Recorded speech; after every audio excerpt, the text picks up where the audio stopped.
Welcome to Coaching in Session, where limits end and growth begins. Hosted by Michael Rearden.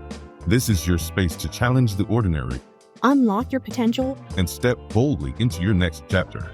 Your mindset journey continues.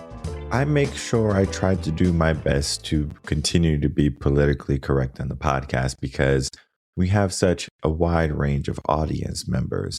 It's not just a certain political realm or a certain cultural realm. Everyone can come, take what they need, leave what they don't.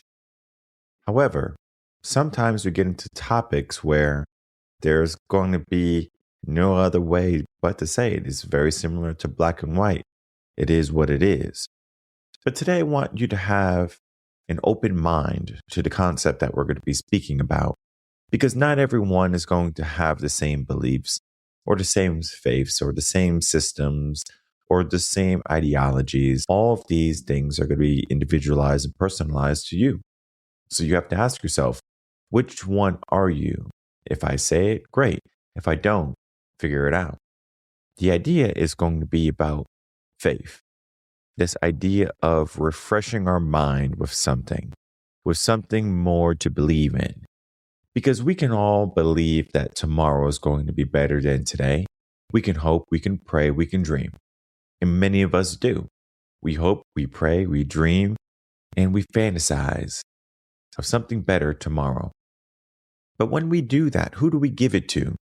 Do we give it to a deity, to Jesus, to God, to an omnipotent being, to the universe, to ourselves, to someone who has passed away that was a loved one of us? Who do we give it to? This belief, this idea, this hope, this dream. Well, sometimes when we're trying to figure out tomorrow, challenging moments can lead to moments where we feel as if control is not truly ours. So we give it to someone who we think can handle it. So we look upwards oftentimes. We look at the sky, we look at the stars, we look up. And it's not because there's someone magically up there that's going to make everything better. If you think about it, we bury our dead. Shouldn't we be looking down toward our ancestors and people who have struggled in the past? And perhaps they have made it, maybe they haven't. You can see they haven't. But we look up. Why? This idea of looking up has a psychology to it. It's more than just, I'm looking at something nice. The ground can be nice. It can have flowers. It can have certain types of nature that can be really cool, certain bugs, snakes, awesome things. But when we look up, what do we see? We see the birds, we see some clouds, some stars, some planets, maybe a plane here or there, the treetops, but that's it. Of course, we can look upon the horizon and see a little bit more, cities, etc. But to look up, we're limited. But our mind does not see that. What it sees is a vastness. It sees the skies, it sees the abundance, it sees the belief, the dream, possibilities. So when we look up, naturally, we're more positive. I tell young men, especially, for some reason, they like looking down. They're watching their steps. They're depressed. They're thinking about something that feels heavy, so it automatically makes their head go down. And when I see these young men walking around, I ask, what's on your mind, young man? They're like, what are you talking about? You're looking down. You're not looking up. When you look up, you're naturally more positive. And then they start to think, oh, wow, I was thinking about bills or stress or something along those lines. So we think about now that looking up can be more positive. It could bring about a more positive way to be and mindset, life. But it is easier said than done. If I just say to look up when you have lost something or lost someone in your life, can it be something you do? I'm sure you probably heard of the quote, keep your head down. Just keep on working. Just keep your head down, right? And war is great advice. And I understand we are in a wartime. When you're trying to propel yourself, keeping your head down and working, sure, it has some validity. But keeping your head up and looking forward has something more than keeping your head down ever will. What is that? Well, I talk about this idea that now we have to develop a structure. We know that there's a posture to us. We know we want to be upright. We want to be erect. We don't want to be hunched over. We don't want to be bending. We don't want to be leaning. We want to be someone who is just there, strong, sturdy, certain. Most people today, they're not certain. They're not strong. They're not sturdy. Heck, they can barely hold on to the life that they're holding on to. Why? Why is this life that they're living so obtuse from what they will like? What is going on? Whose plan are they following that they are not happy? Because if you think about it this way, if I asked you to write your plan, your life's plan on a piece of paper, I hope it would be a good plan. Because you're not going to say, okay, my plan is going to be, I'm going to be born, I'm going to grow up in a loving family, I'm going to go to the best schools, I'm going to get a fantastic job or career or start a business, depending on what you want. I'm going to have a great family. I'm going to travel a lot. I'm going to have a lot of money. I'm not going to have any problems. I'm going to do all of these things that I want to do in life. And one day, when I'm 110, I'm going to pass away. Okay, great. That's the plan. Now, if I say, if that plan is going to happen, sure, it can happen, right? We're giving it the belief, we're giving it the possibility. It's a possibility, it can happen. But the reality is, your plan, the one that you're creating, or the perfect plan for you, is going to be filled with inconsistencies. They're going to be filled with uncertainties. They're going to be filled with downfalls and failures and negativities. And as much as we don't want them in our plan, they will be in our plan. So we have to ask ourselves, if we know we don't want those things in our plan and they're going to happen anyway, are they truly our plan? Or is this truly our plan? Because we know naturally we're not going to plan for that.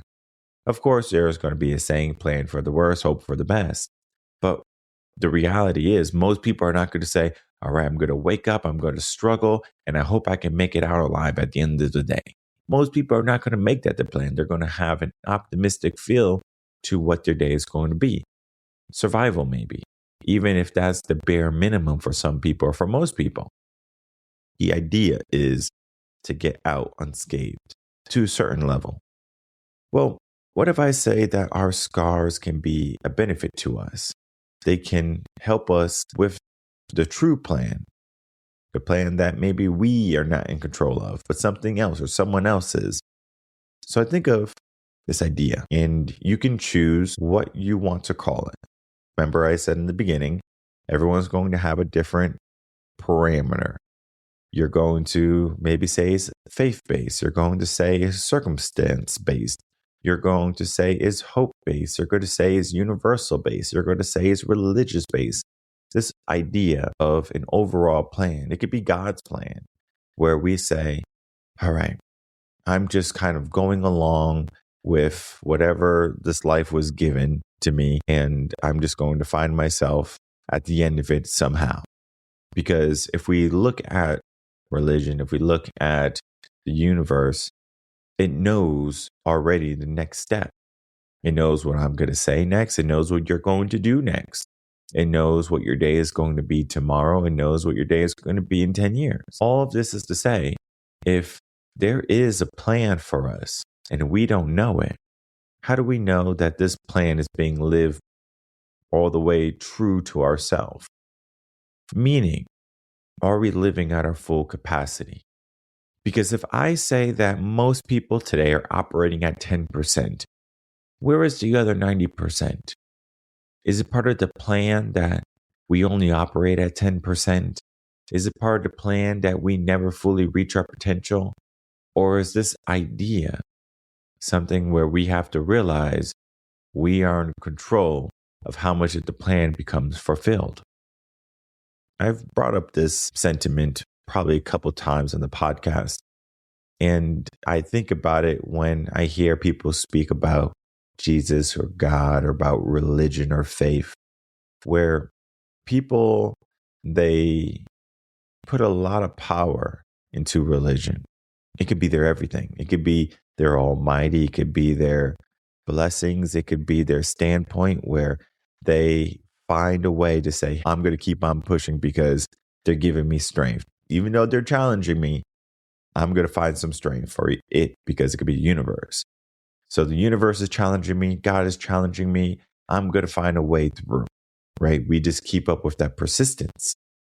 Well, this idea now is, if we know that there's going to be an end goal to us, is there a possibility that we don't even get close to it?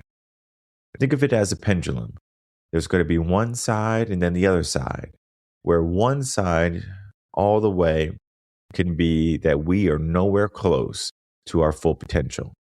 The other side can be that we reach our potential or maybe even surpass it. One of the questions I like to ask, and kind of continuing on with what I was saying, is when you die, and let's say you are religion based, right? So you're going to meet your creator, whoever you want to call him. You will be able to ask questions. You'll be able to just maybe be in their presence, whatever it be. But I like to ask questions. I like to understand what's going on. And my question, because if brought to you, or if this question was brought to you, it would sound like this. When you die, or maybe you're not dead yet, but if you could ask a question to God or to Jesus or to the universe or whoever you want, right? It doesn't matter who. If you can ask them a question, what would that question be? Would it be, why do you do this? Why are there people suffering? Why are you giving me all of these challenges? Why can't everyone just be happy? Why can't everyone just get along? Why is the world filled with so much scrutiny and uncertainty and unhappiness? Why are there so many sinners? We can go on to maybe get some clarification on our question or why things are the way they are. But do you know what my question would be? Not saying that I want to make this about me, but it is a profound mindset, is I would ask, how did I do? Did I live up to my potential? Did I even get close? Because that question right there, what it does is it invigorates the mind before death even occurs. If you ask yourself, can I go more? Can I do more? The answer is always going to be yes. You always can do more. You always can be more. Of course, there's going to be times, I'll tell you this much, when you're tired, when the spirit might be willing, but the body is fatigued. Maybe the mind is sluggish as well. And to make a choice, a clear, concise choice for you to truly propel yourself, it's going to be a battle. It's going to be a battle that many people don't want to partake in. They just want easy. They don't want the hardships. But we need them. They make us stronger. The failures entice us.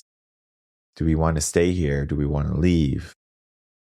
I think when we understand the bad things in life, we can really look at the good things, because we don't realize what direction we're going in until we have an opportunity to have lived it, or to look back, or to look upon.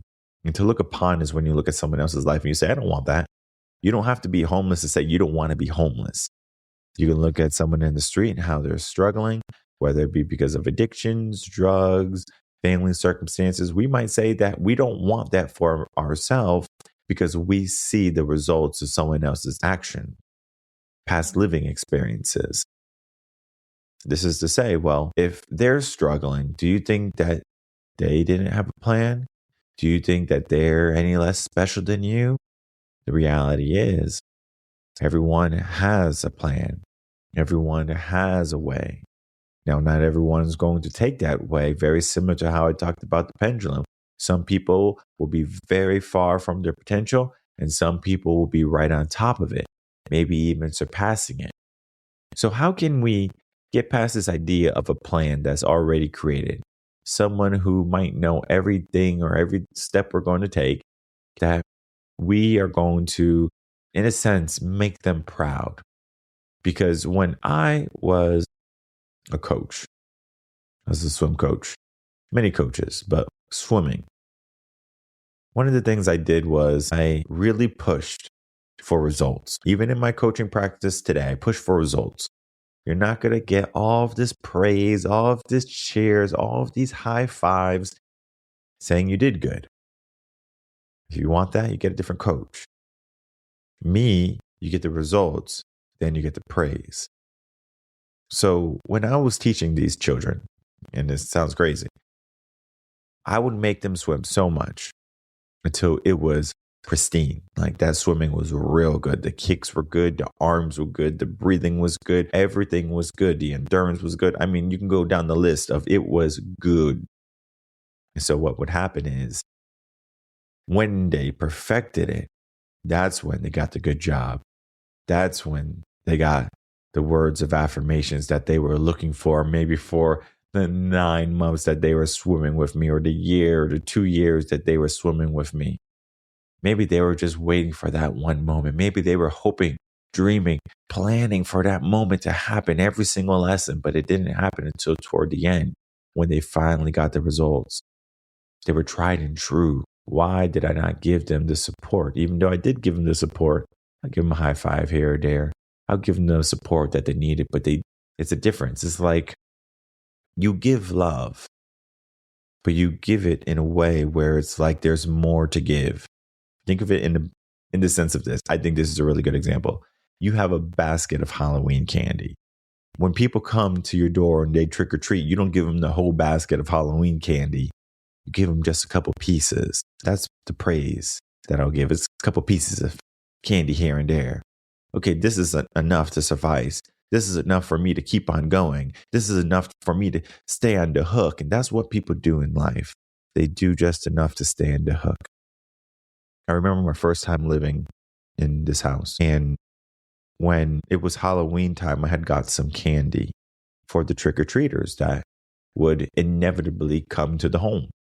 Well, that year, I think I had a total of around seven trick-or-treaters. And it was funny because I had just moved into the house and it was a wreck. It was just mayhem. So I was cleaning, I was doing all of these things, but I still got the candy just in case that someone would show up. And I thought there would be a lot more than 7. So I had got this big bag from Sam's Club. Think of it like Costco or a wholesale store that has these big bags of candy.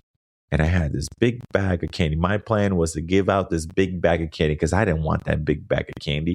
I didn't need all that candy. I didn't want it. So the 7 trick-or-treaters came and I had a feeling. I said, I don't think there's going to be many trick-or-treaters coming. So I need to make sure I give them a lot of candy. So I put my hand, and I have big hands. I'm 6'4", and I put my hand in the bag of candy and I scoop it up like the claw machine that you get at the arcade that have the candies. And I'm talking about I had more candy in my hand than those claw machines. And I put it in their receptacle, their bag, or whatever they had. And I said, here you go, enjoy. And I remember there was these 2 boys that had came and their eyes opened up bigger than probably they have ever opened up in their entire life. And they were like, oh my God, I'm coming back here next year. That's what they said. So it gave me hope. I said, good. So I can buy another big bag of candy next year because that's the reality, right? I'm going to have some trick-or-treaters coming, right? Everyone's going to learn that this is the house that has a big bag of candy, that he's going to give you a lot of candy. You come get your candy, get your fix, and you can be happy, right? That was the plan. Well, guess what happened with the plan? His plan, my plan, everyone's plan was in 2020. COVID-19 happened. So everyone's plan stopped. No one had a plan anymore. Everyone was just there waiting for something next to happen. They were just waiting. And just this idea of waiting was crazy to me. It's like, how can you just wait to live? I don't think anyone would create a plan and say, wait. Okay. Yeah, sure. If we're gardens right? If you plant a seed, right, you plant a seed, you make sure your soil composition is good, you water it, you make sure the temperature is controlled or is right for that seed or that plant that's going to come up, and that's it. And during the process of that seed being in the ground, and after you did all the work to make sure that it was given every benefit for it to thrive, then I'm sure there's a waiting period there. But you're not going to be outside looking at your seed or the area where you put your seed and saying, I can't wait for this to bloom. We have the anticipation that it will bloom. We don't put it in the ground and say, well, I did all the work for this seed to put it in the ground and I know it's not going to come up. We don't think that.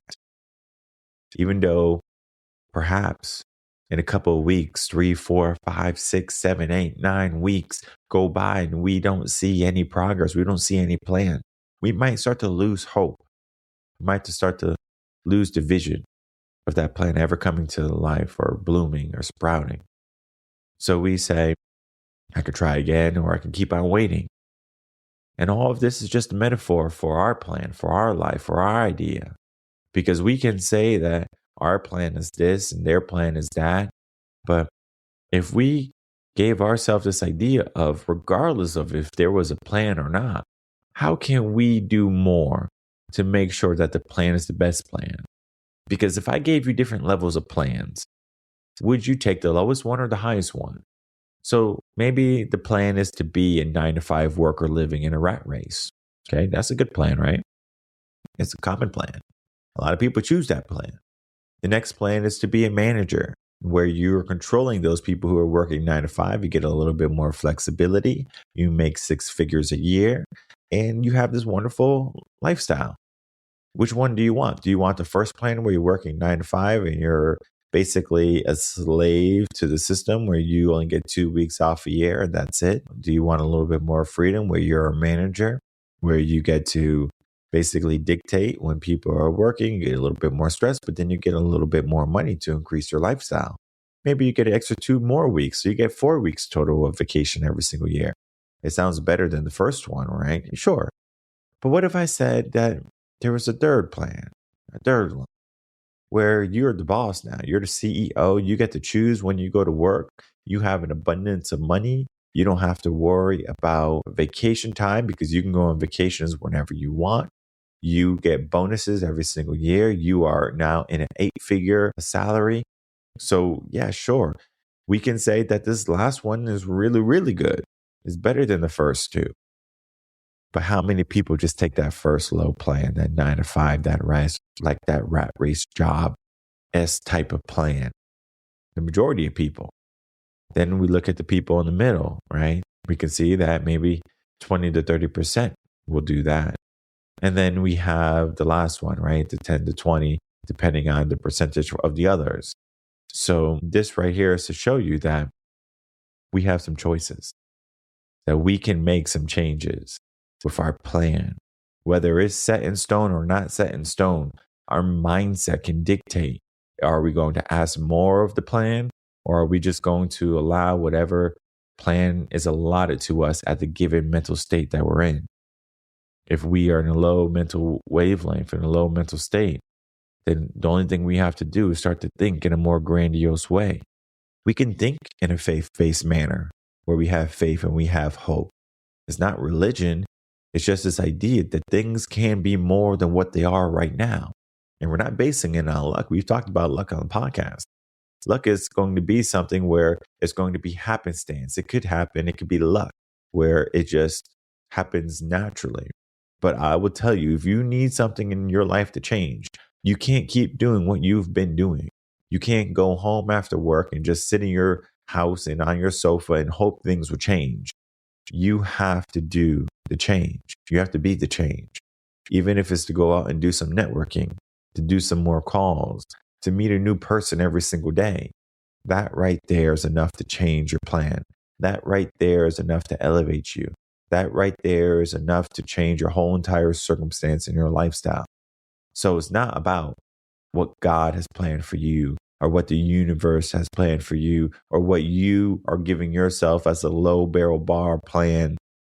It's about giving yourself an opportunity to grow, very similar to that seed. You give it everything it needs in order to be successful in its growth. You nurture it, you let it thrive. So we have to have that same idea, that plan that we have for ourselves. We have to let it thrive. We have to give it everything so it can thrive, so it can just be in abundance rather than in a survival. Most people have a plan for survival. They have a plan for just making it, for just doing enough. What happens when enough is not enough anymore?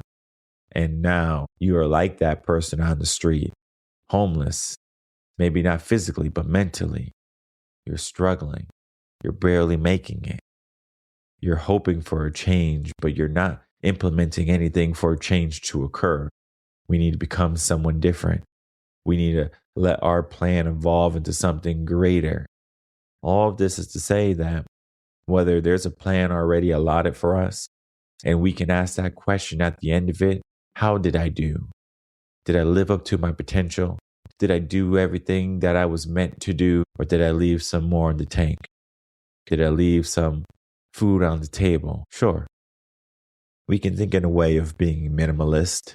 We could think of being a naturalist, where we just allow things to happen to us.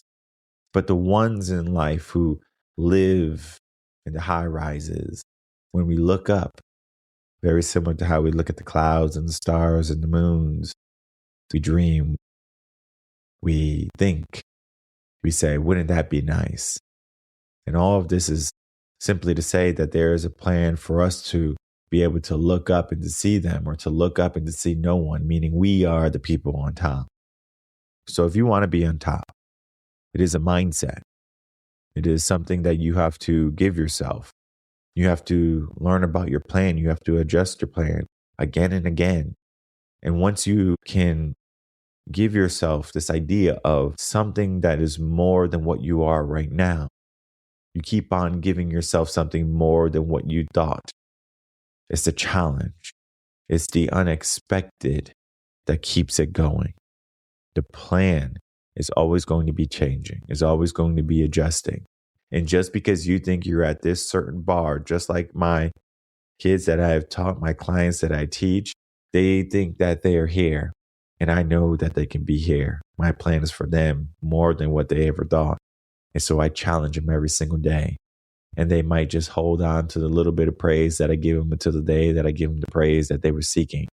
And you can see something that happens in their eyes, and it's amazing. They light up. Their parents light up. It's something that they would have never thought could happen to them. It's like winning the lotto, but not with money, but with life. To fully realize one's potential, to fully realize that the hard work that they put in is finally coming through. There's no words to really express what that means. But when you get there, if you have ever been there, you know how good it feels. So I want you to get there. It could be today, it could be tomorrow. I just hope that it's in this lifetime.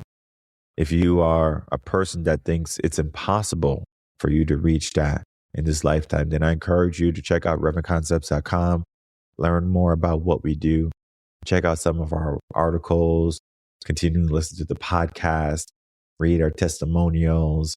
This is just the idea for you to realize that there is more for you right now. The plan that you're currently living is not even close to the final plan that you will be in. So, if you need help, sign up for a consultation. Give yourself the edge that's going to give you the propellant to finally realize that the destination that you're currently at is not your final destination. So you have to be the person that hits the accelerator button. You have to be the person that says that this is not it. There's still more to see. There's still more to explore. There's still more to refresh myself with. Because when we do something new, we become refreshed. When we do something that gives us life, we become more refreshed. When we give ourselves a vision of something more, we become more refreshed. And many people right now, they're just living in this sulk. They're living in this idea of negativity that is never going to be waved off. And it can be waved off, but you have to do the action. And today can be your action. So take action today. Do not wait any longer for the life that you're planning for yourself. We all have different levels of plans. One plan can be the most grandiose and one can be the minimalist. Don't live the minimalist. Don't even live the mediocre. Look for the above average, the greatest plan available to you, and take it. Get a hold of it and never let it go.